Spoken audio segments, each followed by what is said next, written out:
Good morning. So, cultural insight, unlocking meaning through the power of semiotics. This is marketing innovation at its finest.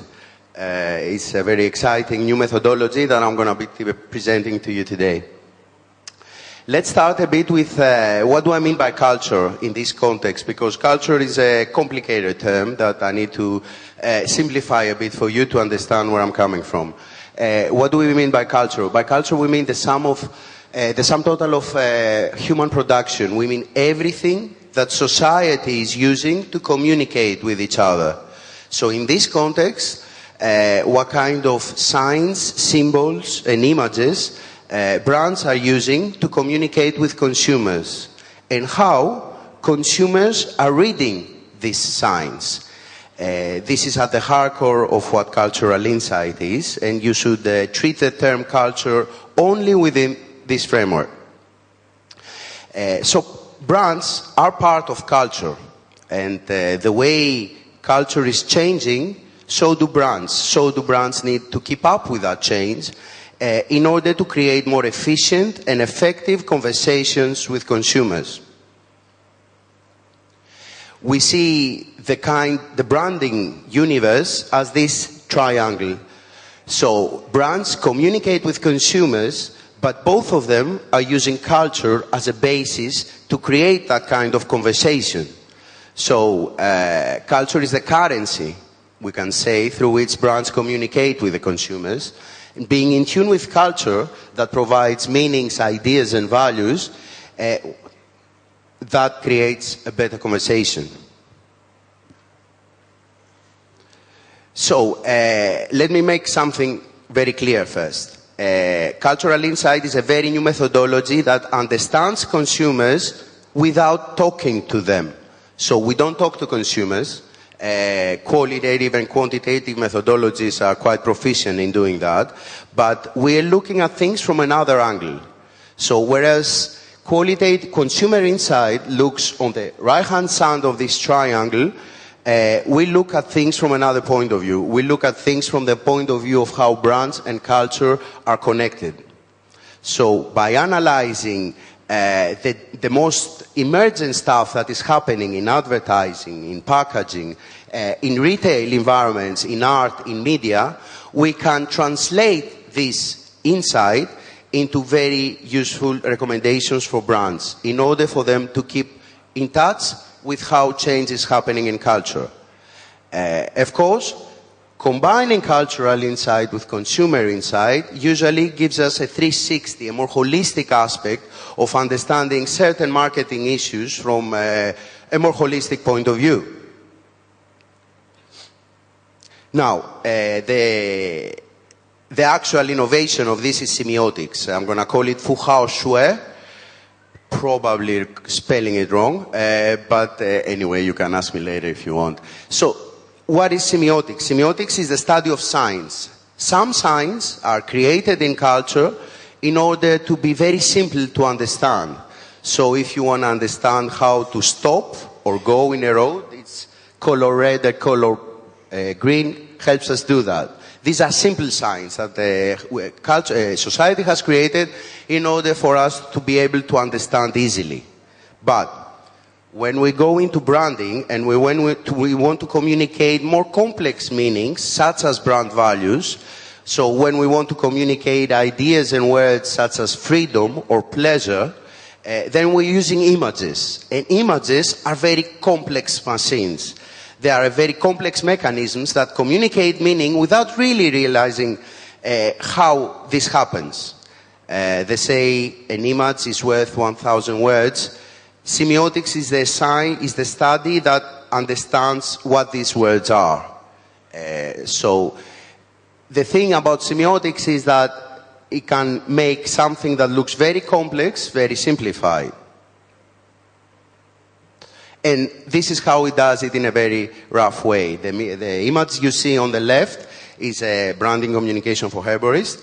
And what semiotics does, what I can do through semiotics is deconstruct it. Take every type of image and symbol of that image, take it apart and understand how its constituent parts create meaning and how it creates meaning as a totality. So you can see here that there is something with yin and yang happening. There is symbols of TCM, we have some bubbles, we have some more electric kind of delivering these traditional symbols.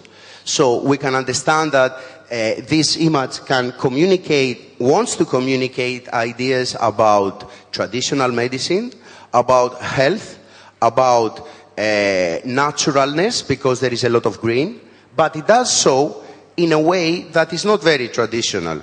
It does so through using electric colors, electric hues, and more contemporary effect.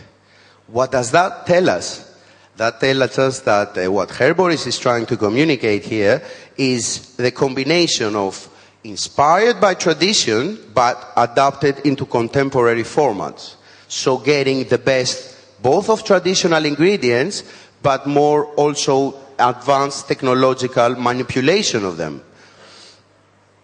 This is a very simple example of understanding how semiotics can deconstruct an image, can take an image apart and see how meaning is communicated.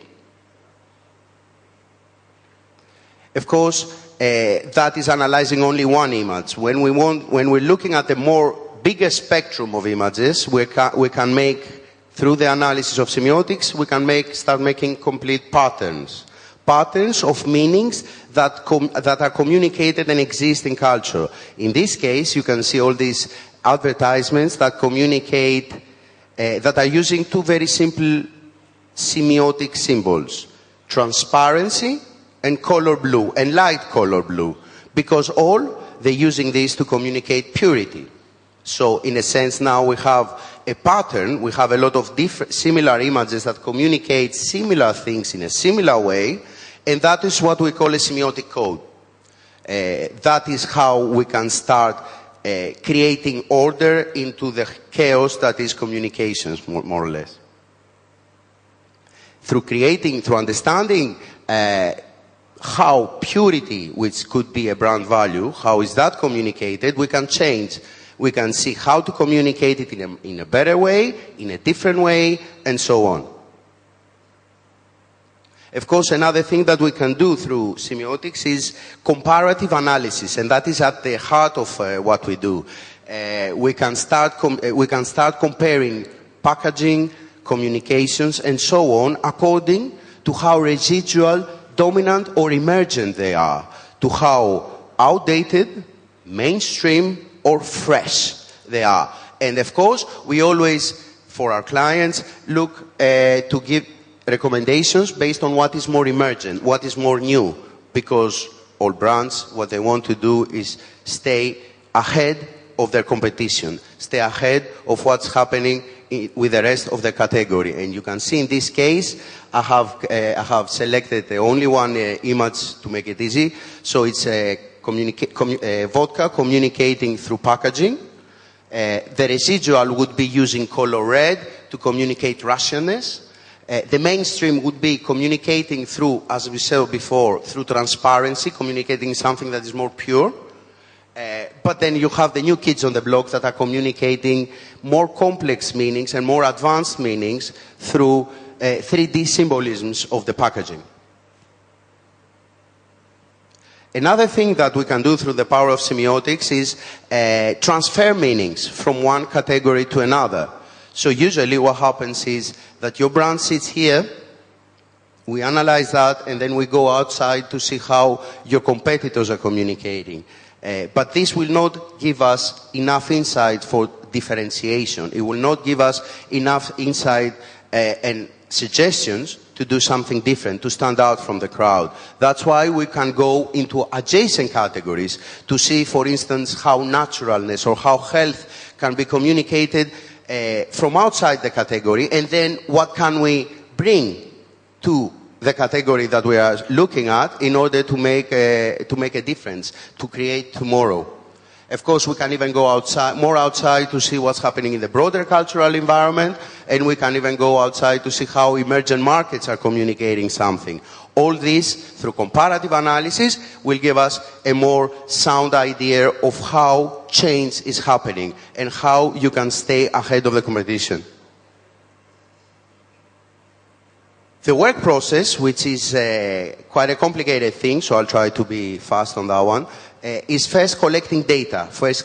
And by data, we mean kinds of communications, whether there is packaging, whether there is advertising, any sorts of data. And as many data as we have, the better the analysis. So first we communicate, let's say this is a packaging project, we collect a lot of packaging, and then we start creating patterns of it according to what kinds of different packaging exist there, what kinds of meanings the packaging communicates, the patterns that I told you before, and then that creates us the codes. And then by grouping the codes in itself, we have an idea of how a map, we have an idea of how a whole category is communicating its brand values, its positionings, through packaging. And that creates an understanding of, that has great implications in terms of strategy, in terms of creating new packaging, in terms of whatever marketing issues you have. In a nutshell, there are three things we can do with cultural insight and with the power of semiotics. One is helping a brand be relevant, understanding the broader cultural context of a concept or a category.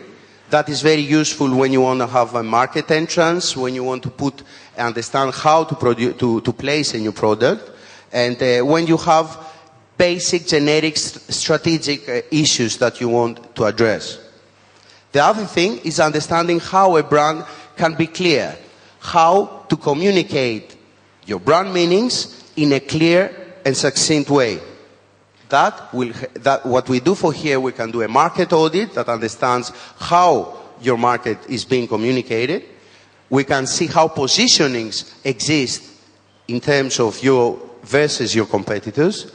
And of course, we can help your brand teams create more strategic planning.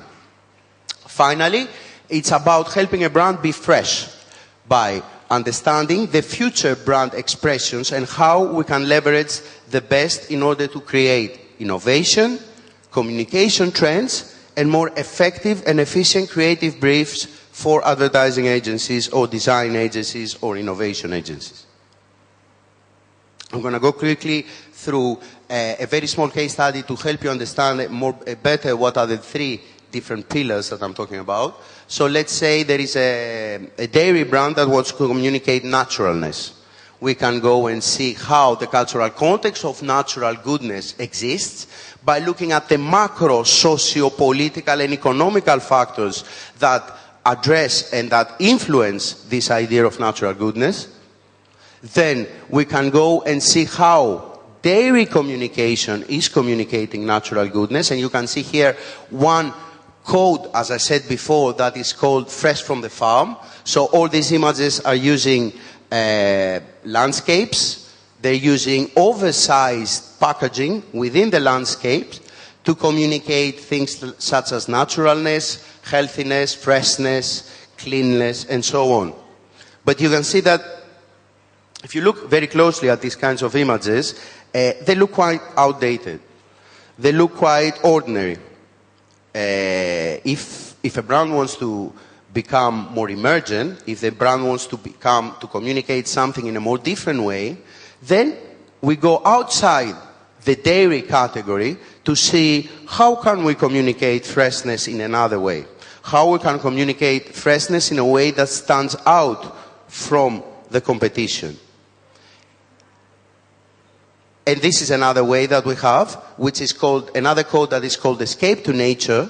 This is by looking at how naturalness is communicated in various different categories that are not dairy, from hair care to perfume to supplements to many other different adjacent but relevant categories that can show us how to communicate the same idea but in a more different, emergent, new way.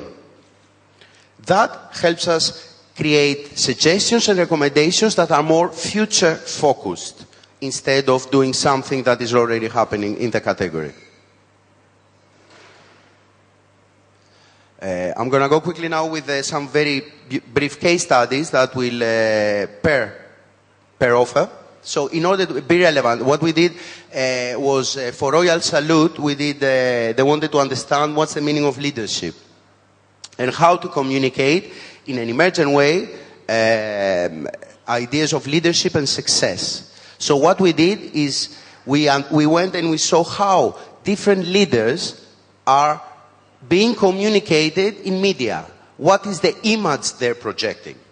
And we can start making codes based on that idea. And we saw this kind of code is called Boundary Breaker Creator. So these are all leaders that are communicating leadership, but through creativity, through actual exploration, through being bold and being a bit different. And you can see that based on the codes, there was an advertisement that was created, creating actually being very much inspired by this. So creating ideas of creative production, symbolizing talent and visionary personality, as well as people going outside, symbolizing bravery, determination, a new kind of leadership, a new more emergent kind of leadership that inspired the advertising agency to create this TVC. In the Be Clear methodology is another case study that is more about packaging. This was for Jonghua brand. This is an older case study that they wanted to understand how to communicate freshness and scientific expertise. So what we did for them was we looked at the world of toothpaste, but then we looked outside that in adjacent categories in order to find fresh inspiration about how to communicate the brand in a new way. So you can see that first of all we looked at how to communicate freshness, how chewing gum packaging is communicating freshness. And the visuals, the actual way of the colors and the visuals and all the more relevant kind of signifiers that we call, we were borrowed from them in order to create specific visuals in the packaging of outside packaging. Now, we also went and we looked at glue. Now, what does glue has to do with toothpaste? Nothing. But if they want to communicate effective power, a power glue does communicate that through small packaging. Something that is small is more potent. Something that is small is more strong and can communicate power in a way through only size. So we borrowed visuals from the toothpaste, the size of the packaging from glue, and then we went and we looked at how more emergent kind of packaging is communicating scientific expertise, which at that time it was emergent, it's not anymore, through this X-ray effect that you can see here, that communicates extreme power and scientific expertise. So we saw an example about how we can change communication. We saw an example of how we can change packaging. The final offer is based on actual product.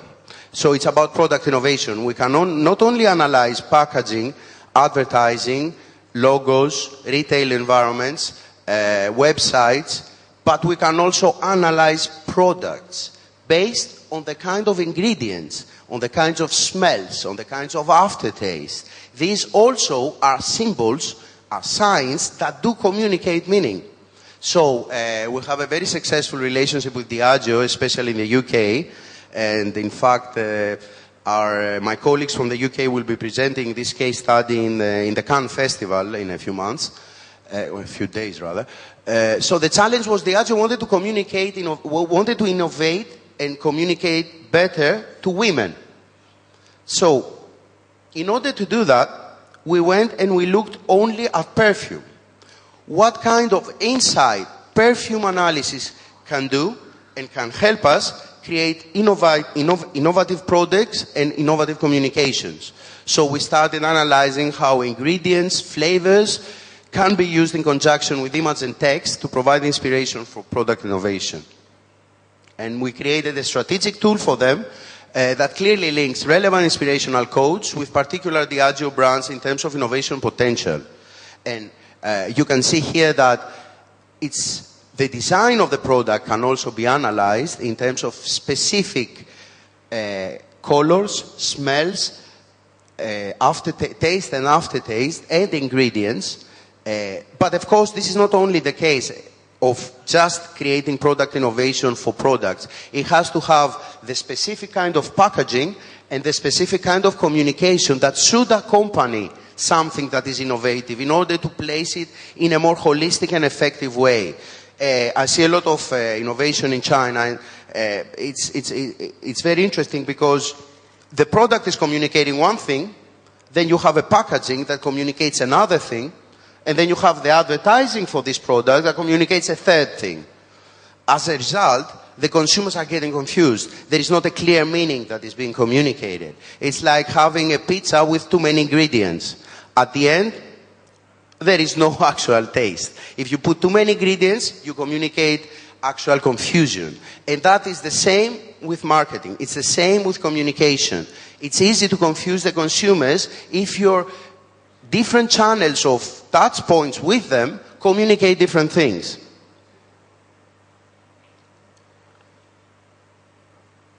This is another code that, again, so you can communicate something that is more black and dark about fantasy, but you need to have the right visuals in your packaging and the right visuals in your communication to create harmonic meanings and very effective single-minded messages. Finally, I'm going to leave you with some further case studies that we did. So we did a packaging project for Johnnie Walker Blue that wanted to understand how to communicate rarity and blue at the same time. And you can see in the middle is the work that we did, and on the right is the outcome. And usually, it's very clear the relationship between work and outcome. We did the same for President, that they wanted to relaunch a natural tea pack and campaign. Very recently, we did something very similar with Lindt, and I want to stay in this case study because it's a very useful and a very characteristic study of the power of what we do. So Lindt wanted to communicate wanted to find a new positioning, and they wanted to see how to communicate that. They were communicating before, we are a Swiss brand, we are a Swiss luxury brand. And that was not working for them. It was not working for many reasons. The packaging was, the communication was quite outdated. So we did a whole project with them, starting to understand how a lot of other chocolate brands are communicating. What is the changing meaning of premiumness? What are the changing visuals, symbols, and tone of voice that needs to be communicated in a more emergent way? And we created some codes based on these ideas, and they recently created a new campaign that actually I got a comment from the client last week that they said, based on our work, the new campaign helped them increase their sales for 40%. And that is one of the comments, the client comments that we're really happy to have. So you can see that the actual influence of the work based that the new communication was based upon. Finally, we did a project for JSK a long time ago about product innovation, and we helped them understand how, for instance, they can communicate to women with changing the pack in a very simple way.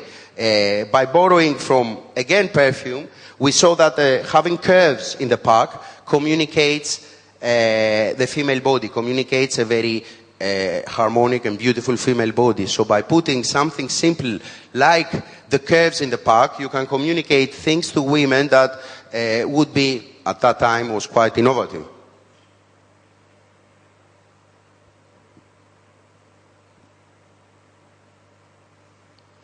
That's about it.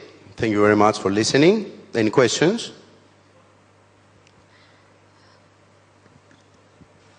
You can always find me later if you have some.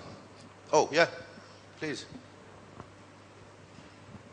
Hello, I have a question about the culture insight. Because for the innovation, you said you can leverage some adjacent category, right, to have more input to make the fusion. But how to define and how to map those adjacent category? This is my question. Sure. It depends on the brief. It's a very good question. So if, for instance, you want to create a new product or a new communication based on naturalness, if you want to communicate naturalness, I will go and we will pick together adjacent categories that we know are more emergent in communicating naturalness. If you want to communicate something that you don't have an idea of what kind of value you want to communicate, but you know you want to target women, then we will go and we will find who is communicating to women in a better way. So depending on the actual brief, depending on the actual marketing issue, we can make creative/conceptual connections about how and where to look in order to find more emergent recommendations and more emergent and interesting examples.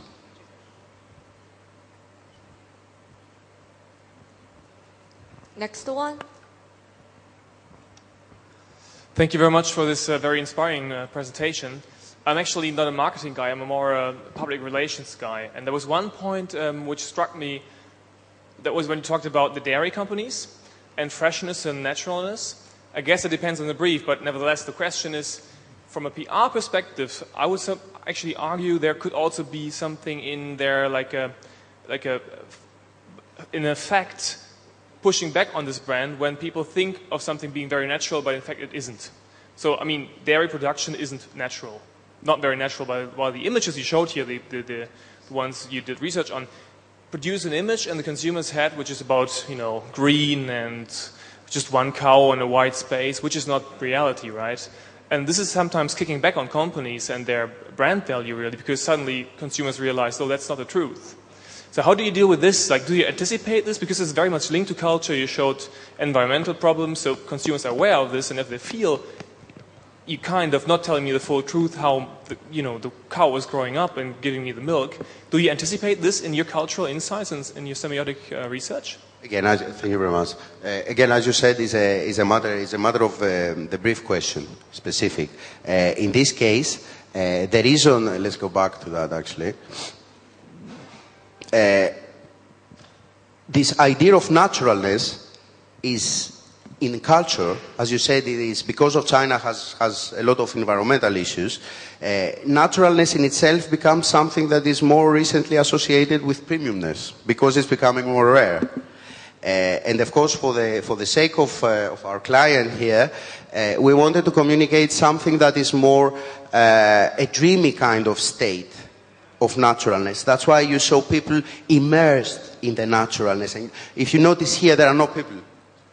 It's more distant. Here, you communicate that that when you take a product, you become immersed in it. It's so natural that it's as if you become part of nature. And of course, this is, again, depending on the brief, and it's variable to different kind of conditions, but for the sake of and the purpose of our client, this was exactly what they wanted. They wanted to communicate something that is very much in a sense of immersing the consumer into a natural condition.